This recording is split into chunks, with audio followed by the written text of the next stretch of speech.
Welcome everyone, and thank you for joining us for the first edition of the Fifth Down in 2015. I'm John Scheidler. And I'm Kyle Logan. Kyle, what if I told you the Rogers City Hurons football field is the only field in the country that had to be approved by the White House to be built? Well, first I want to know why, and secondly, I want to know how long it's been around. So Gilpin Memorial Field, celebrating its 76th birthday this year, and had to have authorization by FDR himself and the Department of Defense because it was so close to an airfield. There's your history lesson. Now, let's get to the highlights. Home opener for Rogers City Hurons taking on the All Gray Sims Wolverines at Gilpin Memorial Field. First quarter, Hurons QB Quentin Kelly is going to tuck and run with the football. Q lowers the shoulder, and he has Rogers City knocking on the doorstep. Next play, the senior will finish off what he started with the touchdown, his first of the season. Hurons, they're going to elect to go for two. Kelly, he's rolling to his right. Rolling, finds his tight end, Alex Hinska, who gets in, no problem. Rogers City up 8-0. Second quarter, orange and black, threatening again. Kelly heaves one into the end zone, but look at Connor Kubik, nearly picks it off. Few plays later, Hurons in the red zone. Kubik gets it that time, put the stick on his gloves. He gets the pick. Rogers City turns it over in their red zone. Ensuing possession for All Gray. Kelly's going to get himself some redemption. He gets the INT. A nice return will get Rogers City into Wolverine territory, and from there, Tristan Baller. He is a baller. He polishes off a 21-yard run, shaking off a tackler, getting in the end zone. Rogers City wins. Final score 14-8, but the story of the game was the memorial plaque put on display honoring the man who the field is named after, Howard Gilpin. This is the 76th birthday of this football field, and the first game was in 1939. And there's never been a plaque up there with Mr. Gilpin's name, what this field is named after. So we got some donations and made a plaque, and we're going to donate it tonight up here to the football field. Well, that was just basically for these younger folks. Even the boys that are playing football right now, they have no idea what the guy even looks like or anything, and a lot of these younger folks don't. And maybe give them a little history lesson. So after 76 years, fans can finally learn a bit about the man who Rogers City Athletic Site is named after. The plaque is hanging by the concession stand in between the football, baseball, and softball fields. Move down to Oscoda. The Owls welcome in the Snowbirds of Gaylord St. Mary. Pick it up late first quarter. Oscoda up 14-7. Quarterback Jacob Malik takes off right side, blows by one man. He evades another defender, and he would finally be brought down inside the 5-yard line. 2 plays later, the bruiser, David Alexander, barrels into the center of the Snowbirds defense and makes his way across the goal line. 20-7 Owls. Next drive for Gaylord St. Mary after a long drive, Cal Gilling.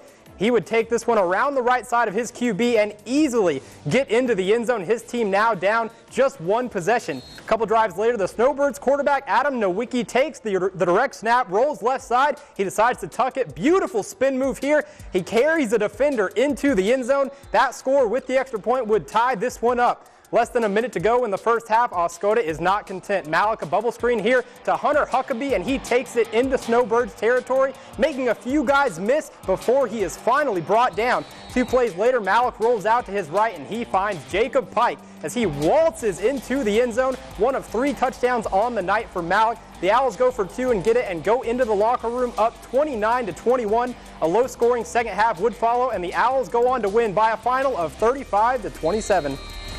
The Alcona Tigers were hosting the Huskies of Atlanta. Both teams starting their season. Huskies had a tough time moving the ball against the Tigers, but did find some success. Hunter Reeves finds his receiver Reese Wood on the crossing pattern as Atlanta picks up the first down. Same drive, Reeves in the pocket, has the protection, and look at Bruce Lamarod on the sideline. That's an NFL catch with both feet in bounds, but Atlanta can't get in the end zone. Alcona, however, was in the end zone all night. The running game was supreme for the Tigers. Dakota Oki runs it off tackle, gets to the second level, and he finds pay dirt.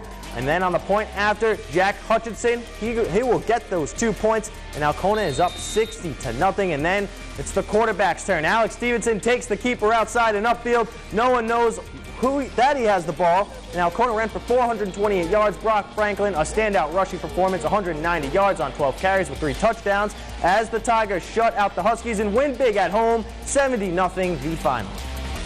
Within the North Star League are two conferences, the Little Dipper and the Big Dipper, and opening week 1 of high school football is all about out-of-conference play. Up next, it's the defending champions of the North Star League, the Whittemore-Prescott Cardinals, starting the year in Mio. The Cardinals finished the regular season undefeated in 2014 and haven't lost to Mio since 2006. So can the Bolts finally turn things around?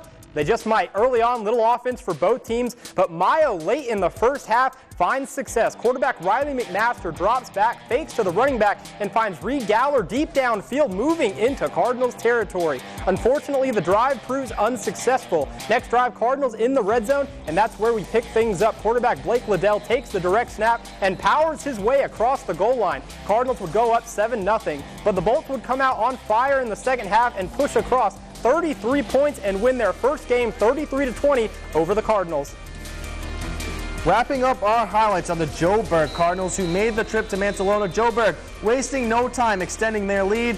Dominic Cassie with the TD, 22-0 in the second quarter. Ironman trying to get back into it. Chase Pruce with the gain of a couple. However, Mancelona forced to punt. Then Joburg going big play again. Number 1, Brandon Huff up the sideline for a nice gain. It was all Cardinals on this night. They win 57-0. Huff had 6 carries for 85 yards.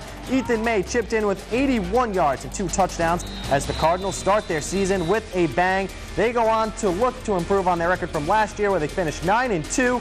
And with the win, Joburg breaks the all-time series tie with a record of 12 wins and 11 losses.